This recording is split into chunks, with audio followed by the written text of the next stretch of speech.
இந்த பூமி எப்படி இருந்தது? ஆதியிலே ஆதியிலே தேவன் வானத்தையும் பூமியையும் சிருஷ்டித்தார்.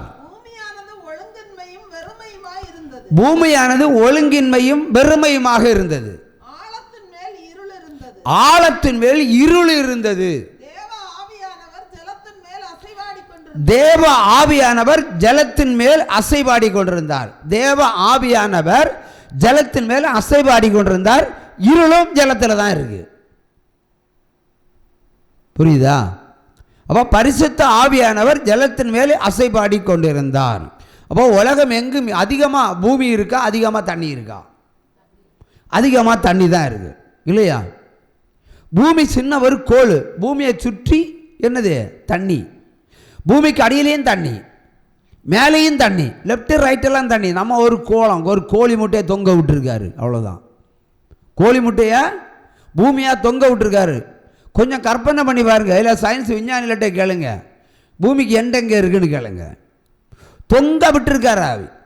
சூரியன் நினைச்சா அப்படி கபக்குன்னு பூமியை உள்வாங்க முடியும். ஏன்னா பூமியை விட சூரியன் பெரிதா சிறுசா? பெருசா சிறுசா? சிறுசா பெருசா? கரெக்டாக சொல்லுங்க. சிறுசா பெருசா? சூரியன் சிறுசா பெருசா? சூரியன் பெரியது. இப்போ சொல்கிற பெரியது. இது வரைக்கும் சிறுசு சிறுசுன்னு சொல்லிக்கிட்டு. பூமி சிறியது, சூரியன் பெரியது. ஈர்ப்பு சக்தி இருக்கு. பூமியை இழுத்தரலாம்ல, உள்வாங்கலாம்ல. ஏன் உள்வாங்கவில்லை? கர்த்தருடைய கரம். உற்சவமாக கையை தட்டலாம். அல்லேலூயா.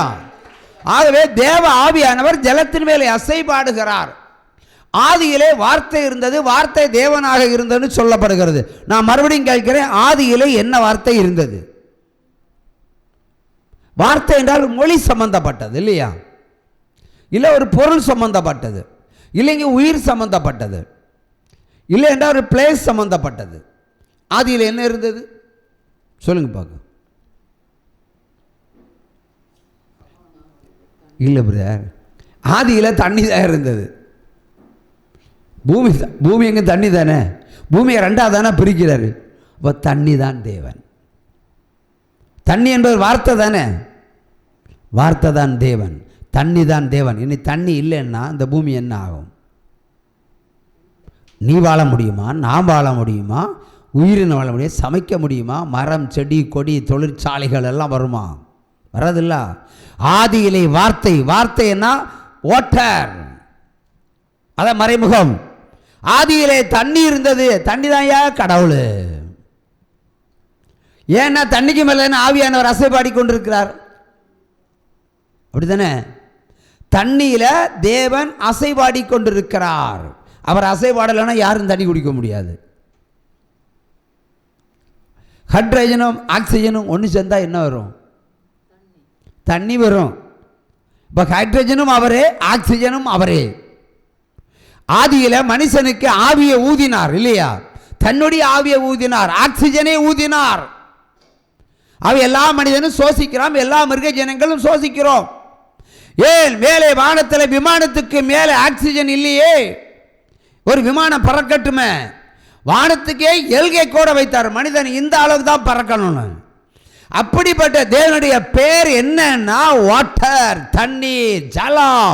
ஜலத்து மேல் அசைபாடி கொண்டிருந்தார். சங்கீதம் 29ஆம் அதிகாரத்திலே வாசிக்கும் பொழுது ஆண்டவர் ஜலத்தின் மேல் உட்கார்ந்திருக்கிறார். உற்சவமாக கையை தட்டலாம்.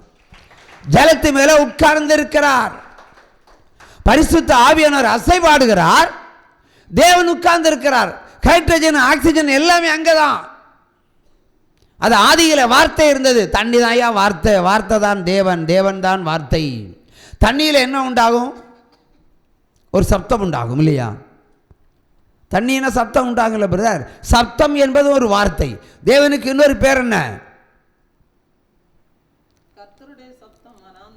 கர்த்தருடைய சப்தம் வனாந்தரத்தை அதிர பண்ணும். தண்ணி தான். தண்ணி ஒரு அணை உடைஞ்சு தண்ணி வரட்டு சப்தம் வருமா வராதா? வருமா வராதா? அவர் பெருவெள்ளத்தின் இறைச்சலை போல் வந்தார். கேள்விப்படுகிறோம்ல, பெருவெள்ளம். அவர் ஒரு பெரிய வெள்ளம், பெரிய வெள்ளத்தின் இறைச்சல். அங்கே உட்கார்ந்து இருக்கிறார். நீ என்றைக்கு ஞானஸ்தானம் எடுக்க வருவேன்னு அவர் காத்திருக்கிறார். ஆவியில் ஜலத்தில் அசைபாடி கொண்டிருக்கிறார், அங்கே உட்கார்ந்து இருக்கிறார். எதற்கு? அதே இயேசுதான் அதே தண்ணியில் வந்தார். யோவான் தண்ணிக்கு போனா அவனு வேற வேலையே இல்லையா? மேய்ப்பர் வருவார்.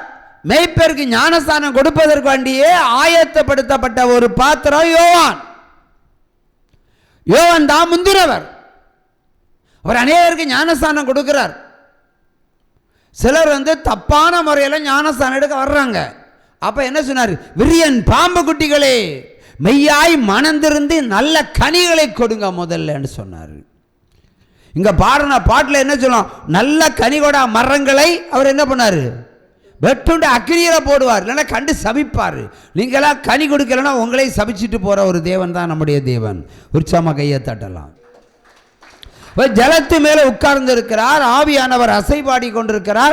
இங்கே இயேசு ஞானஸ்தானம் எடுத்துட்டு அடுத்தவங்களுக்கு சொல்லுகிறார், ஒருவன் ஆவியினாலும் ஜலத்தினாலும் பிறந்தால் ஒழிய பரலோக ராஜ்யத்தில் பிரவேசிக்க முடியாது என்று மெய்யாகவே மெய்யாகவே நான் உனக்கு சொல்லுகிறேன் என்று சொன்னார்.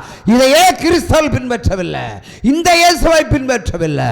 இயேசுவை ஏற்றுக்கொண்டவர்களே இந்த இயேசுனுடைய வார்த்தையை பின்பற்றவில்லை.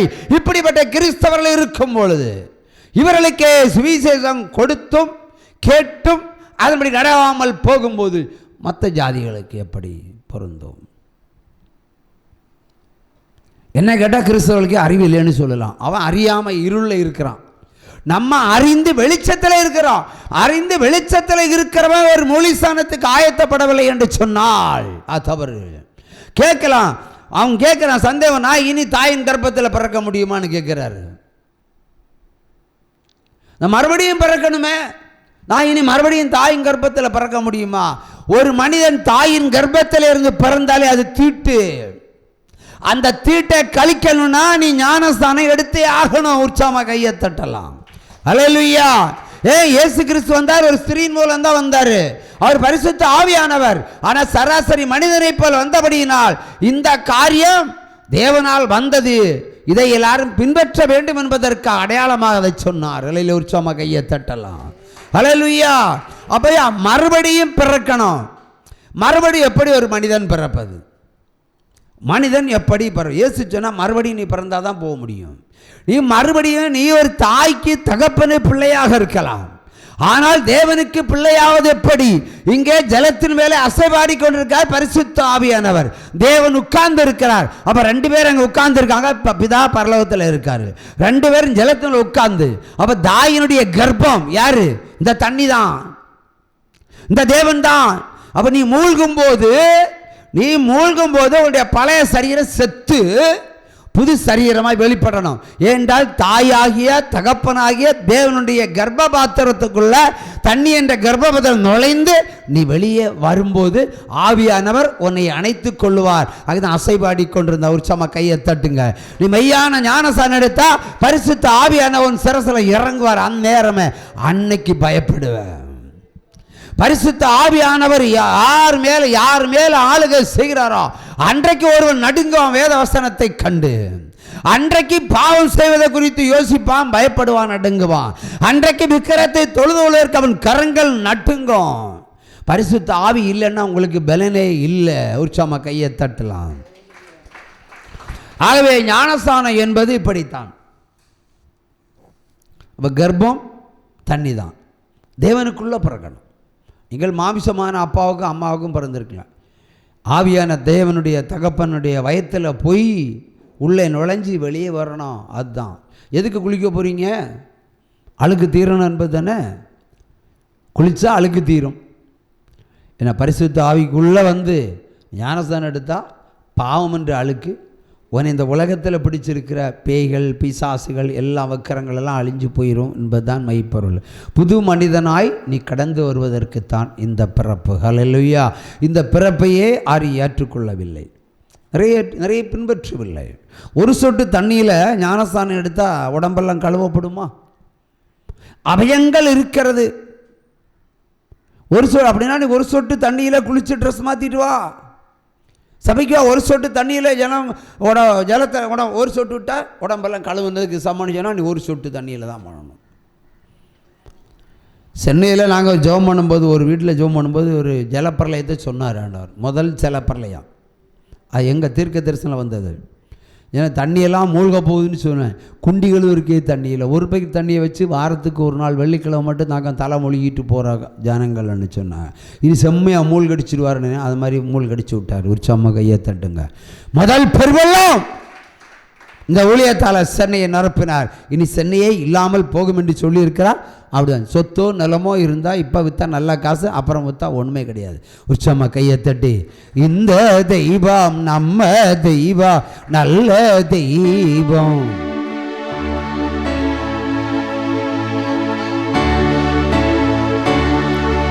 இந்த தெய்வம் நம்ம தெய்வம், நல்ல தெய்வம்.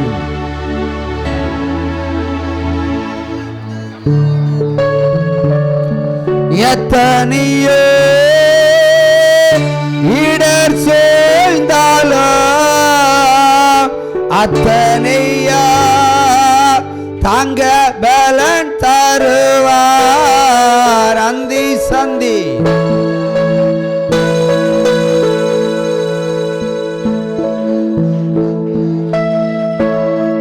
அல்லேலூயா, அல்லேலூயா.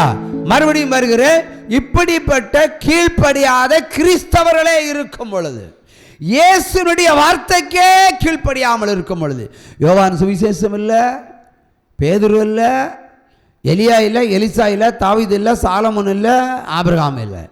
இயேசு நம்ம ஆராதிக்கிற தேவன் சொன்ன வார்த்தைக்கு இந்த உலகம் இன்றைக்கு வரை செவி கொடுக்கவில்லை. சபைகள் பிரிந்து கிடக்கிறது. ஆகவே இப்படிப்பட்டவர்கள், இப்படிப்பட்ட தேசம் இருக்கும் பொழுது மந்திரவாத பன்றிகள், படித்த மந்திரவாத பன்றிகள் இன்றைக்கு மந்திரவாதத்திலே பிழைப்பு, மந்திரவாதத்திலே உழைப்பு, மந்திரவாதத்திலே வியாபாரம், மந்திரவாதத்திலே வசியம், மந்திரவாதத்திலே வாழ்க்கை, மந்திரவாதத்திலே குடும்பம் நடத்துதல், இதெல்லாம் செய்து கொண்டிருக்கிறவர்களுக்கு எப்படி பிரதர் தண்டனை கொடுக்கலாம் என்ற கேள்விதான் உங்ககிட்ட கேட்டார் ஆவியானவர்.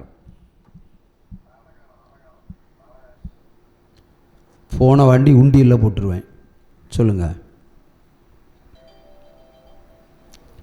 சொல்லுங்க பிரதர், உங்கள்கிட்ட தான். காட் சன், கடவுளுடைய மகன். எப்படி கஷ்டப்பட்டு பேர் வச்சிங்க? சொல்லுங்க பிரதர், எப்படிப்பட்ட தண்டனை கொடுக்கலாம்? ஆண்டவர் சொல்லுவார், ஆமோஸ் சொல்லுவார், ஆமோஸ் கிட்ட சொல்லுவார். நம்ம சொல்லுவோம் தேவன் வர நாளைக்கு யாருக்கும் தெரியாதுன்னு. ஆனால் ஆண்டவரே சொல்லுகிறார் ஆமோஸ் மூலம், நான் என்னுடைய ஊழியக்காரனுக்கு தெரியாமல் எதையும் செய்ய மாட்டேன்னு. உங்களை ஊழியக்காரனை ஆக்க போகிறாரு. அப்போ நீங்கள் தான் ஒரு பனிஷ்மெண்ட் கொடுக்கணும். இறக்கத்தில் கிடையாது, அவர் இறங்கல்ல, அவர் சீறி கர்ஜித்து கொண்டு நிற்கிறார். ஆகவே எப்படிப்பட்ட தண்டனை கொடுக்கலாம்? தப்புன்னு சொல்லுங்க, ரொம்ப சிம்பிள். நீங்கள் சொன்ன வசனத்தால் திருத்த முடியாதுன்னு நானே சொல்லிட்டேன். அன்பால் திருத்த முடியாதுன்னு சொன்னேன். நீங்கள் போய் விக்கிரத்தை தொழுது கொள்கிற மனுஷன்கிட்ட போய் அன்பால் சொல்லி பாருங்கள், அடித்து துவைச்சி வெளியே விட்டுருவாங்க. அவங்களுக்கெல்லாம் அது புரியாது. அப்போ அன்புனால முடியாது, வசனத்தால் முடியாது, சுவிசேஷத்தால் முடியாது. 3 காரியம் முடியாதுன்னு சொல்லியாச்சு. அப்போ எப்படி தண்டிக்கலாம்? சொல்லுங்கள் பிரதர், ஏதாவது ஒன்று சொல்லுங்கள். தண்டனையில் பெரிய தண்டனை கொடுக்கலாம். சொல்லுங்கள், எது சொன்னாலும் பிரச்சனை இல்லை.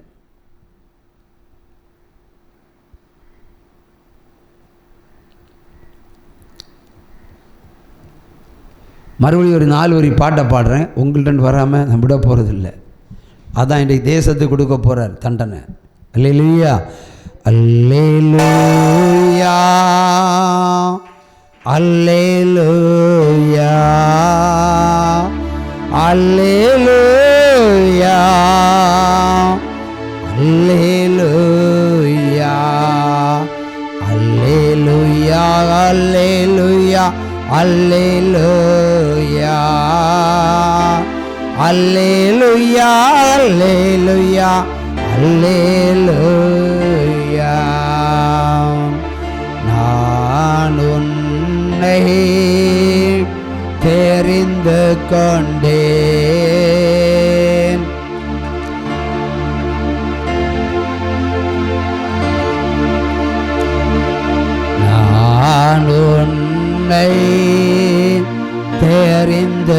கொண்டே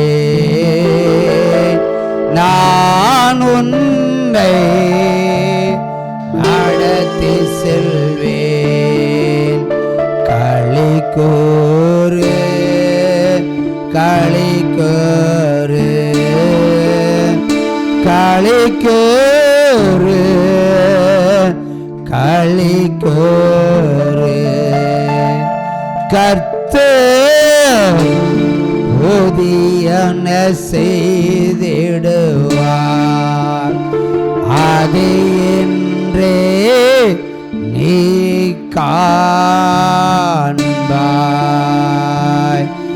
அப்பா பிதாவே உமக்கே ஸ்தோத்திரம். அப்பா பிதாவே உமக்கே ஸ்தோத்திரம்.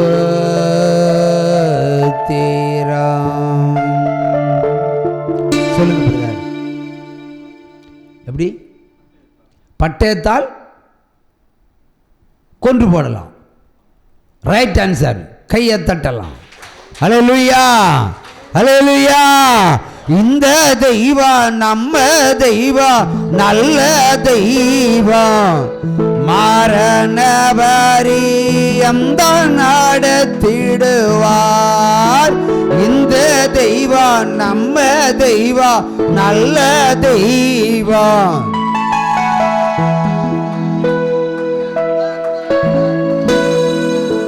நீங்களா சொன்னீங்களா, பின்னாடி இருந்து யாரோ சொல்லி கொடுத்தாங்களா? சொல்லுங்க. உண்மையை தவிர வேற ஒன்றும் இல்லை. நீங்களா சொன்னீங்களா? சொல்லுங்க, எதா இருந்தாலும் சொல்லுங்க. ஓன் ஆன்சர் தானா?